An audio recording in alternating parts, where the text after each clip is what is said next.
بسم اللہ الرحمن الرحیم۔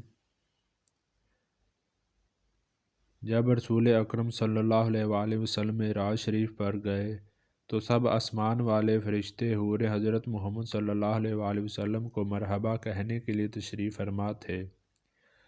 حضور اکرم کے جنت میں آنے کی خبر سن کر سب ہی بے چینی سے حضرت محمد صلی اللہ علیہ وآلہ وسلم کو مرحبا کہنے کے لیے بےتاب تھے۔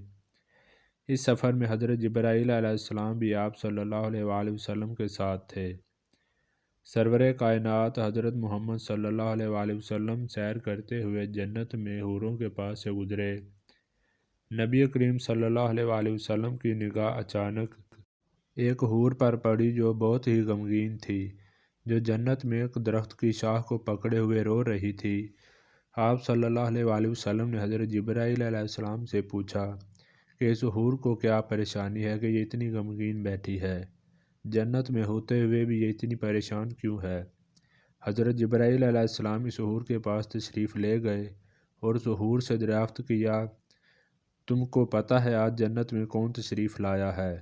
اس حور نے جواب دیا کہ میرے علم میں ہے کہ امام الانبیاء صلی اللہ علیہ وآلہ وسلم جنت میں تشریف لا چکے ہیں۔ حور نے کہا کہ اس لیے تو میں نے ایسا حال بنا رکھا ہے کہ رحمت دو عالم کی نگاہ میرے پر پڑے۔ حضرت محمد صلی اللہ علیہ وآلہ وسلم میرا حال دریافت کریں۔ حضرت جبرائیل علیہ السلام نے فرمایا، تجھے مبارک ہو کہ حضرت محمد صلی اللہ علیہ وآلہ وسلم نے تمہارا حال دریافت کرنے کے لیے مجھے تمہارے پاس بھیجا ہے۔ حضرت محمد صلی اللہ علیہ وآلہ وسلم کی سواری تمہارا جواب طلب کرنے کے لیے یہاں رکی ہوئی ہے۔ حور نے اپنے آنسوؤں کو صاف کرتے ہوئے کہا کہ میں خود اپنی درد بھری کہانی آقا دو جہاں کو سناؤں گی۔ حضرت محمد صلی اللہ علیہ وآلہ وسلم نے اس حور کو اپنے پاس آنے کی اجازت دی تو حور حضرت محمد صلی اللہ علیہ وآلہ وسلم کے پاس گئی۔ حور نے بڑے ادب کے ساتھ حضرت محمد صلی اللہ علیہ وآلہ وسلم کو سلام پیش کیا۔ حور نے نبی مکرم سے عرض کی کہ اللہ کے تعالیٰ کا لاکھ لاکھ شکر ہے کہ اس نے مجھے حسین و جمیل حوروں کی سردار اور ملکہ کا رتبہ دیا ہے۔ جنت میں میرے جتنا خوبصورت کوئی نہیں ہے۔ مجھے اللہ تعالیٰ نے اتنا حسن و جمال سے نوازا ہے کہ اگر میں اپنا نقاب چہرے سے ہٹا دوں تو جنت میں ہر طرف نور ہی نور ہو جائے۔ حور نے بڑے دکھی لہجے میں کہا کہ اے اللہ کے نبی صلی اللہ علیہ وآلہ وسلم، ایک دن میرے ذہن میں خیال آیا کہ قیامت کے دن ہر حور کو کسی نہ کسی بندے کے حوالے کر دیا جائے گا۔ اللہ تعالیٰ نے میرا بھی کوئی نہ کوئی جوڑا بنایا ہو جس کے ساتھ میں نے دائمی زندگی گزارنی ہوگی۔ میرا یہ خیال آگے بڑھتے بڑھتے ایک خواہش کی صورت میں تبدیل ہو گیا۔ میں نے ایک دن اللہ تعالیٰ کی بارگاہ میں یہ سوال کیا کہ یا اللہ، تیرا لاکھ لاکھ شکر ہے کہ تو نے مجھے جنت کی سب حوروں سے زیادہ حسن و جمال عطا کیا ہے کہ اتنا حسن و جمال جنت میں کسی بھی حور کو عطا نہیں کیا۔ یا اللہ، میرے دل میں کافی مدت سے ایک سوال اٹھ رہا ہے کہ تو نے ہر حور کا ایک ایک جوڑا بنایا ہے جو زمین پر مردوں کی شکل میں پیدا کیا ہے۔ مرنے کے بعد وہ جنت میں حوروں کے خاوند ہوں گے۔ یا اللہ تعالیٰ، یہ بات تو ظاہر ہے کہ تو نے بھی میرا کوئی بھی جوڑا بنایا ہوگا جو جنت میں میرا خاوند ہوگا۔ یا اللہ تعالیٰ، اس بندے کی ایک جھلک بھی مجھے دکھلا دے۔ اللہ تعالیٰ نے میری دعا کو قبول فرمایا اور حکم دیا کہ سامنے جو آئینہ لگا ہے اس کو دیکھ لو۔ اس آئینہ میں تجھ کو تیرے جوڑے کی صورت نظر آئے گی۔ یا رسول اللہ صلی اللہ علیہ وآلہ وسلم، میں بڑی خوشی کے ساتھ آئینہ کی طرف بڑھی۔ میرے قدم خوشی کے مارے زمین پر نہیں لگ رہے تھے کہ آج محبوب ترین ساتھی کو دیکھنے جا رہی تھی کہ میں نے نگاہ اٹھائی۔ دل پریشان ہوا کہ میری ساری تمناؤں پر پانی کی طرح بہہ گئیں۔ میرا ذہن ہمیشہ اس بات کو لے کر بہت ہی دکھی ہوتا تھا۔ میں یہ سوچتی تھی ایسا نہ ہو کہ میرا جوڑا کوئی بدصورت اور وحشی نہ ہو، کیونکہ میں اس کے ساتھ کس طرح زندگی گزار سکتی ہوں۔ میں یہ بات کو سوچ سوچ کر پریشان ہوتی رہتی تھی۔